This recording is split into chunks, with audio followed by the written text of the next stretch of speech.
দিনটি ছিল বৃহস্পতিবার আর এখন সকাল সময় ঘড়িতে 9:15টার মতো বাজে। বাবাইরে যেতেছে স্কুল গাড়িতে ছাড়তে। সো হ্যালো এভরিওয়ান, আমি সোমা। আমার নতুন আরও একটি ভিডিওতে তোমাদের অনেক অনেক ওয়েলকাম। চলো আজকে আমার বৃহস্পতিবারের ছোট্ট একটা গল্প তোমাদের সাথে শেয়ার করি, আর ভিডিওটা লাস্ট অবধি অবশ্যই কিন্তু দেখে যাইও।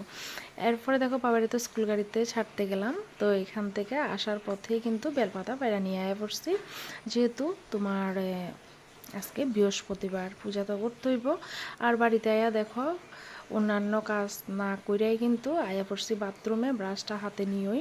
কিছু কালকের ভিজা কাপড় ছিল, এগুলি আবার পুনরায় ভিজিয়ে দিলাম, যেহেতু তোমার কালকে মেলতে পারছি না। অনেক কাপড় চোপড় বারান্দার মধ্যে, বৃষ্টি বৃষ্টি কাপড় চোপড় সব নষ্ট হয়ে যেতেছে, এমন একটা অবস্থা হয়ে গেছে। তো এখন ভাবছি তোমার এগুলি ধুইয়া বাইরে নিয়ে মিল্লা দিয়ে এমন দেখা যাক কতটুক টানে আর কি। এরপরে ফ্যানের নিচে দিয়ে দিমু, কিছু করার নাই, বৃষ্টি হইলে যা করার আর কি।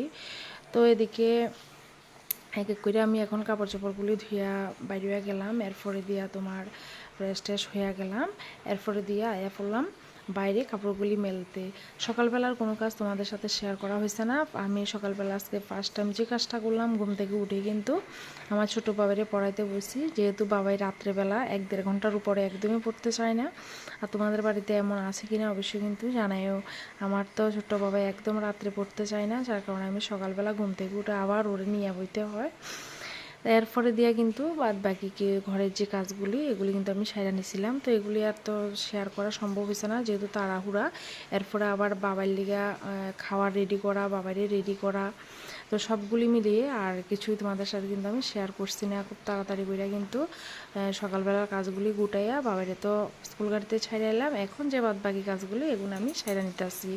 তো দেখো এদিকে কিন্তু আমার কাপড় মেলা হয়ে গেছে। এরপর আয়া পড়লাম রান্নাঘরে আয়া ইলেকট্রিক ওভেনটা একটু মুছা নিলাম। এখন বসাই দিলাম চা, আর আমি দুধ চা যেভাবে খাই এটাই আজকে তোমাদের সাথে শেয়ার করলাম। অন্যান্য সময় কিন্তু এলাচ থাকলে আমি এলাচটা দিই, যেহেতু আজকে এলাচটা নাই, যার কারণে আমি এলাচটা দিচ্ছি না। তো এইভাবে কিন্তু আমি দুধের চাটা বানাই। এক এক সময় তো কী হয়, একদম একটু জল দিয়া সবটাই দুধ দিয়ে বানাই, কিন্তু এইভাবে স্বাদের জিনিস কিন্তু খুবই ক্ষতি করে, বিশেষ করে চা আর কি।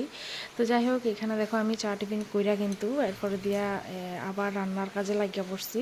তো এদিকে আজকে রান্না করুম কাঁঠালের বিচির ডাল। অনেক দিন ধরে বড়ে তোমার খাওয়ার লিগা হইতাছে, তো যেহেতু ঘরে শীতল নাই, ভাবছি আজকে এই প্রসেসে রান্নাটা কইরা নিই। তো এটা রান্না করছি লচ্ছিমের একটু তেলের মধ্যে হালকা ভাজি কইরা, পাঁচফোড়ন সম্বাস দিয়া, আদা, এরপরে জিরে গুঁড়ো, ধনে গুঁড়ো আর লঙ্কা ফোড়ন একসাথে দিয়া কষায় কিন্তু আমি কাঁঠাল বিচির ডালটা দিয়ে দিচ্ছি। আর এদিকে দেখো আজকে করছিলাম পেঁপের শাক। এভাবে খেতে তো আমার কাছে দারুণ লাগে।